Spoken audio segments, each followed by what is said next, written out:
Yeah, so I got an engineering degree, which was my first big mistake of many.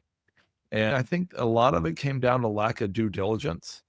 Warren Buffett says it's important to stay inside our circle of competence. And I didn't. A friend of mine the other day said, there is nothing on this earth that could ever compel me to use floating rate debt again, even if it is more profitable along the way. You can raise rents typically. People don't like to move. You can raise rents 10% and they won't blink an eye on a $150 unit compared to a $1,500 apartment, by the way. Warren Buffett said, the best investors say no a lot. The very best investors say no almost all the time. And you're also going to be competing against people who are pros, who are doing this full time, which means you may not make nearly the profit you thought. It may take longer. It may be harder. It may be more costly, and you may end up hating it. Paul Moore joins me here today. You can learn what his team is up to. Head over to wellingscapital.com and you'll find a lot of information there about what Paul is up to. But I really appreciate your time here today, Paul. It's so great to be here, Jack. Thank you. I noticed you got some guitars on the wall back here, and I got my Schecter bass in the background here. So looks like we share something in common there. Yeah, well, we had a nice chat before we hit record. It's kind of interesting to find people with the same musical taste. So I really appreciate the time you've spent with me so far. Yeah. So let's dive into Wellings Capital. We're going to kind of navigate through some of your history here, Paul, but can you share your journey from starting in engineering and transitioning into real estate investing? Yeah. So I got an engineering degree, which was my first big mistake of many. And then I got an MBA, went to a Ford Motor Company 5 years, which was great. 5 years as an entrepreneur, sold my company to a small public firm in 97. And I thought, I'm a full-time investor now. So I started investing in real estate and other things. And the other things is what got me in trouble because I was a shiny object chaser, Jack. I really thought that I should swing for the fences. I thought I should get the same excitement out of investing that I got out of being an entrepreneur. And I was bored. And that was a terrible combination. The first economist to win the Nobel Peace Prize in the US said investing should be boring. It should be like watching paint dry or watching grass grow. If you want excitement, take $800 and go to Las Vegas. And that was Paul Samuelson. I didn't know that. And I lost a lot of money doing stupid things, not so much flipping houses, lost money only on a few deals, but flipped about 50 houses, 30 or 40 waterfront lots at a resort. Graduated to commercial real estate in 2011 and have never looked back since there. I actually wrote a book in 2016 that was humbly titled The Perfect Investment about multifamily apartment investing, but decided that it's not perfect if you have to overpay, over leverage, and believe that rents, the trees would actually grow to the sky. In other words, that rents would grow at 10% a year every year and interest rates would stay near zero. And I started sounding the alarm on that on my Bigger Pockets show and my podcast and blogs for years until it finally, of course, we know 2022 kind of took the wind out of the sails of that bubble. And so anyway, 2018, though, we shifted from a multifamily investment syndicator to being a fund. And our goal as a fund manager is to invest in recession-resistant assets. Wellings Capital invests in self-storage, mobile home parks, RV parks, light industrial, commercial strip centers, and some multifamily apartments as well. We are about to launch our 8th fund now, and we have about 990 investors who are accredited investors who invest with us. Well, there's a lot of things that we can go down the various rabbit holes there, Paul. I guess I'd like to start with your early on investing. You said you made a number of errors. Would you mind sharing a few of those and what you learned from them? How many hours do you have? as long as you'll give us. Okay, great. I had a podcast, a wealth building show called How to Lose Money, which we ran 238 episodes from 2016 to 2020, talking about our mistakes and other people's mistakes on their path to building wealth. I think a lot of it came down to lack of due diligence. Warren Buffett says it's important to stay inside our circle of competence. And I didn't. I invested in things that looked good. And, the problem with that, Jack, is Wellings Capital looked at 745 operators and deals. Everyone looked good, but we only invested in 5 because we've learned the importance of deep, deep dive due diligence. And that's what I didn't know when I started in this after selling my company in the late 90s. So you kind of went against what I'm going to pitch you up against Grant Cardone for a second. Because I heard Grant say in a snippet recently that if a multifamily is on the MLS, it's going to be a good deal. Just get it done.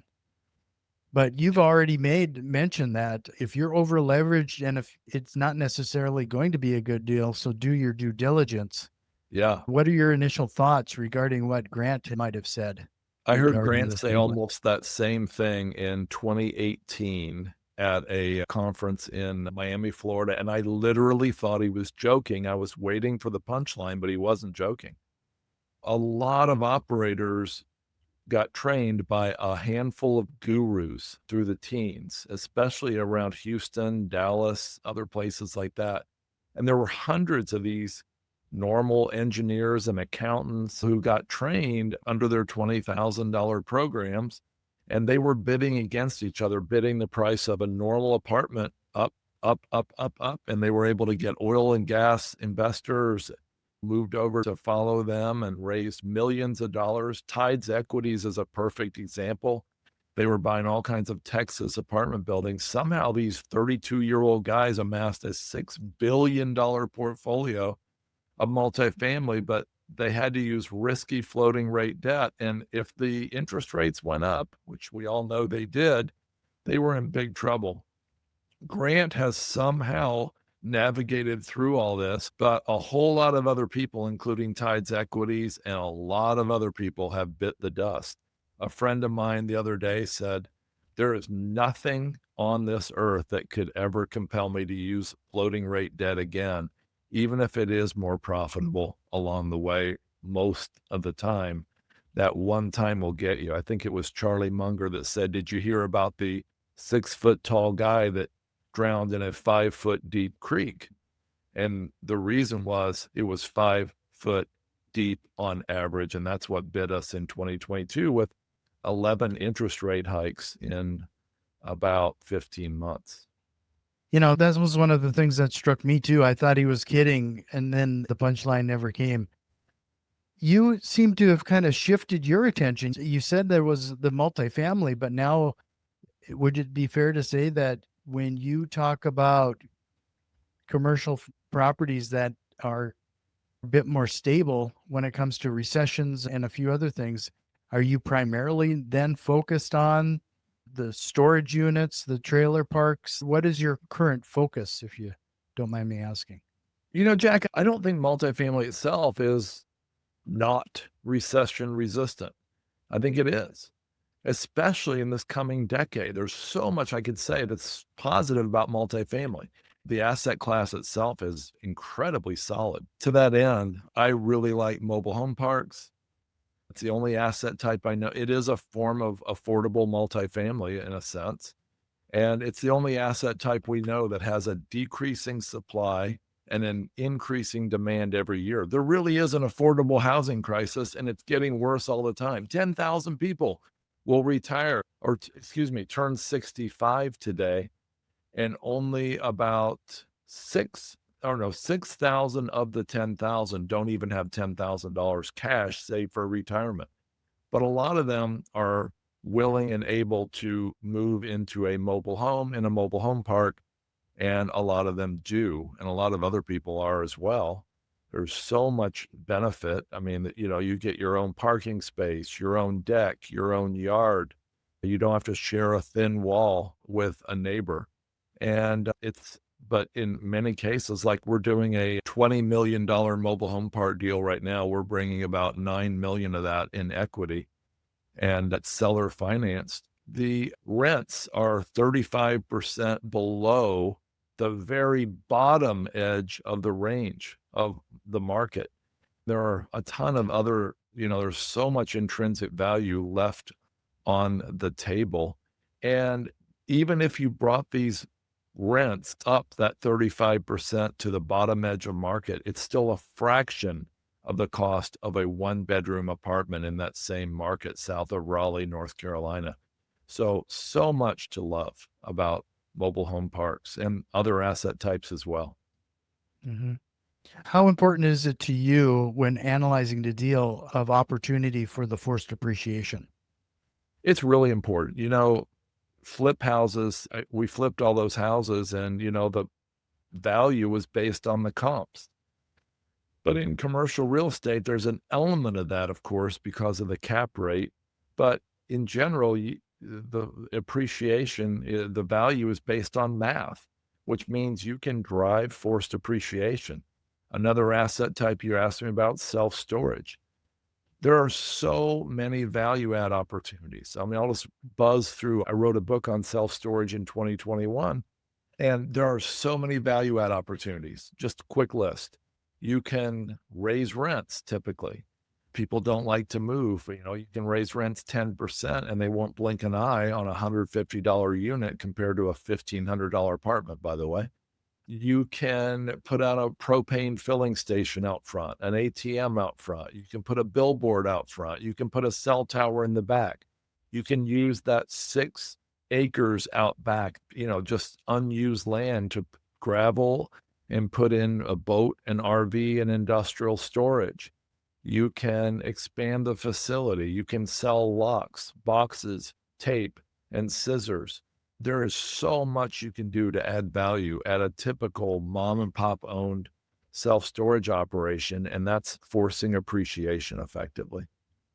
You know, it sounds like you really have a great vehicle here with Wellings Capital to help individuals who want to become more truly passive. We hear this quite a bit, especially regarding busy professionals. They just don't have the bandwidth, but they're being approached, or they might be an accredited investor themselves. However, they just don't have the bandwidth to vet these type of deals out. Can you talk a little bit to the process that your team goes through to turn away the 700 plus deals that you've looked at, just to make sure that that's the right fit for your investment community? Yeah, we go through a 27-point due diligence process that actually narrows down these operators and these deals.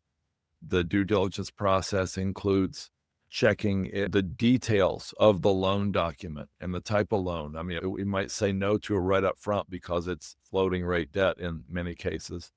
We're going to do deep dive reference and background checks and death by Google, as we call it.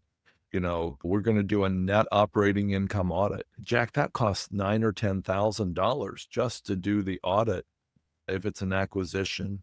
And sometimes we would do a refinance, which is a little easier. But we do site visits, sometimes unannounced. We do headquarters visits. We interview them. We go on gut feel. Is there something funny here? Feels like something might be wrong. We obviously look deeply at their track record.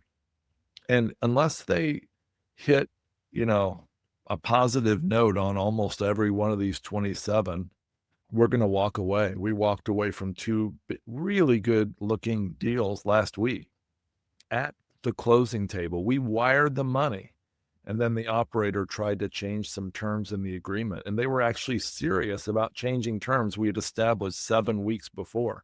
And so we walked away from that deal. Warren Buffett said, the best investors say no a lot. The very best investors say no almost all the time. I can't imagine trying to change, like waiting to the closing table to try to change the terms. Like Yeah. that's Can just you unheard imagine? of. Yeah. At that point, do you think they figured that you're so locked in, there's no turning back for you? I don't know. I guess so. We'd made a 2 site visits, if I'm not mistaken. I went to Baton Rouge myself, and then, yeah, we visited them in Phoenix. Well, it doesn't matter much. I heard they're not even doing mobile home parks anymore. We visited the site, and we everything was good all along. But Chris Davis from Davis Advisors has a wall of shame. This, Jack, was where he takes the worst investments they ever made, like AIG Insurance, and they frame those stock certificates, and then they write in bullet points underneath all the things they did wrong in the decision process. And, you know, after we walked away, we went, there was this thing that bugged me, and there was that thing that bugged me. And so we're getting better at walking away sooner, I think, in the years since then. That was about 3 years ago. So I was going to ask you about what you're seeing regarding the economy and the trends in our investment industry when it comes to real estate investing. But before we do, I want to remind everybody we're talking to Paul Moore. You can learn more at wellingscapital.com, wellingscapital.com. I'm going to have that as a clickable link in the show notes. However, this show only grows if you share it with an investor friend. So please consider doing that if you found some value. And if you're watching us on YouTube, really would appreciate a like and subscribe. So, Paul, what are you seeing regarding our current economy and possibly how it's associated with any trends in the industry? Yeah, I'm going to be a little contradictory here. Warren Buffett and Charlie Munger said in 55, 60 years of investing together, they never had a single meaningful conversation about the economy when they made an investment decision or a divestment. They said they were looking for durable products managed by great operators, great managers, and with intrinsic value, meaning that they were priced well below what they really believed the true value was, or the value potential. And they said they never looked at the economy when they made those decisions. We want to say that we're looking for great operators with great asset types like self-storage and mobile home parks that have a lot of runway to force appreciation, as you said. And we've done really well with that in every economy. Where we pivoted, now Buffett in September 2008 bought he got $5 billion worth of Goldman Sachs when nobody else would touch financial companies with a 10-foot pole. And then he did a big newspaper ad about why he wanted to invest in Goldman and why people should. But he didn't invest in typical common stock. During that time, his pivot was he invested in preferred equity. And that's where we pivoted as well. And from 2023 to now, we've invested in preferred equity and JV equity, which gives us a safer place in the capital stack. So I didn't answer your question, but I wanted to tell you briefly how we see it. Can you answer my question? I think that multifamily is poised. It's kind of hit a bottom, and I can't prove it's hit bottom. We only know that in a rearview mirror, but I think it's hit a low point where it's likely to pick up steam again. And in the next 10 years, with a 3 million or maybe even larger apartment unit shortage, right now the national occupancy 95.6%, I think, and that's effectively, they say full employment's at 96% employment. Well, in a similar way, we're at full occupancy. We're only building half as many apartment buildings in 2025 as we had in previous years. Housing starts are down, apartment starts are way down. There is huge momentum behind multifamily. Let's not blow it again by overpaying, over leveraging, doing stupid things with what is otherwise a great market. Self-storage, mobile home parks, RV parks, light industrial, and retail, which is the other things we invest in, did not hit the same level of bottom, but they had some down times as well, with these higher interest rates inversely impact value in commercial real estate. And I think there's a lot of optimism in the economy right now. I feel like the likely passage of the tax bill is going to mean significant tax abatements, again, like we saw in 2017 to 2025. And I think that that is going to add steam and cause it to be harder to get really good deals, which means you've got to be even more selective on what you actually invest in. With the whole working from home situation, and like we even have retail space that is still empty from when COVID hit. Mhm. Are you seeing that on a national level? And if so, like what do you think is going to happen to these commercial spaces that occupied headcount at this point? That occupied what? Headcount, like staff. Yeah. So if you're talking about office, I kind of believed that office might have literally hit like a terminal, like a place where it might never bounce back, sort of like the BlackBerry phone, which was replaced by the iPhone. But you know what? It's starting to bounce back in certain markets. We saw a deal in Minneapolis that was tremendous the other day, and we don't invest in office. But retail, it's been pretty strong overall. We thought about e-commerce and the Amazon apocalypse and everything, but even during COVID, as much as e-commerce and Amazon picked up steam, local retail that had barbershops and restaurants and beauty salons and grocery stores, they did very, very well.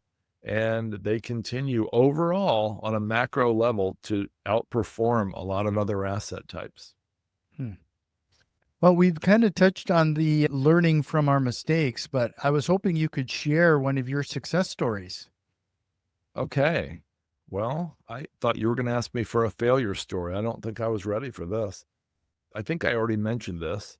In 2018, we were doing multifamily, and I think it was a success for us to have the courage. It felt like courage at the time to say no to multifamily and dive into a brand new asset type. And I think adding self-storage and mobile home parks was a huge success for us. And I think the way we did it is the way I'm recommending your listeners think about this. And that is, we did not become the operator. If I wasn't clear on that, our 8 funds are all passive in the sense that we're not the operator on any of the funds. The other guys are doing, we vet these operators. They do the heavy lifting. They get the debt in their name. They're the ones managing the properties. We're just handpicking the best operators we can find. And you're also going to be competing against people who are pros, who are doing this full time, which means you may not make nearly the profit you thought. It may take longer. It may be harder. It may be more costly, and you may end up hating it. And a lot of our real estate investors have come to us because they tried. They were doctors or dentists or attorneys or IT professionals trying to do real estate on the side, and they gave up. I recommend people really consider that. Well, since you brought it up, I'm going to ask you two more questions before we close out this episode with our rapid fire. One would be, well, since you were ready for it, let's dive into one of your horror stories and what you learned from it. There's so many. Go to my How to Lose Money show and you can hear lots.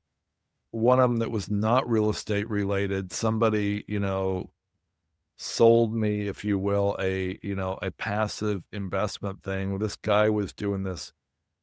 I mean, this was from the 90s, so I'm not sure it's even valid anymore. I was a different person back then, but this guy was making 2%, 2 to 3% returns per month for his investors. And he had this proprietary not crypto, of course, proprietary currency exchange thing that he wouldn't tell anybody how he was doing it. And I'm going back again to Munger and Buffett. They said if it's too complicated or opaque, if it's not really clear how the money's being made, we'll walk away from it no matter how good it looks. I didn't. I jumped right in, and I even had a bad gut feel, but my head told me to go for it. And that was a big mistake. That guy's on year 24, I think, of his 158-year prison sentence for a Ponzi scheme. Another bad one was when I mentioned that we did commercial real estate. We did multifamily properties in Watford City and Williston Basin, North Dakota. We were humming along printing money.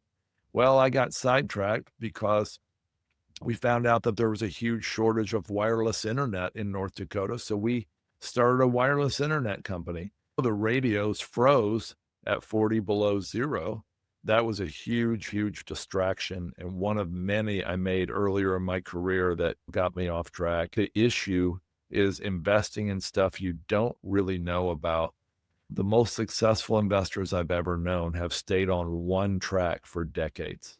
The last question I had for you is that Wellings Capital is known for its dedication in philanthropy, especially there's a focus on human trafficking.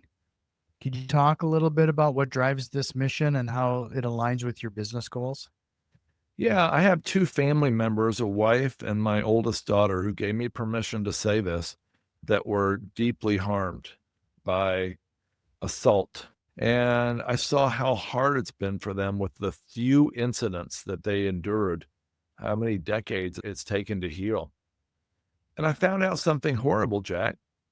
If you add up, and I did the math myself, if you add up the record, not the average, the record profits from ExxonMobil, Nike, and Walmart, triple that added up record profits, you would come up to about the annual record profits from human trafficking. There are more enslaved people than any time in world history at about 50 million today.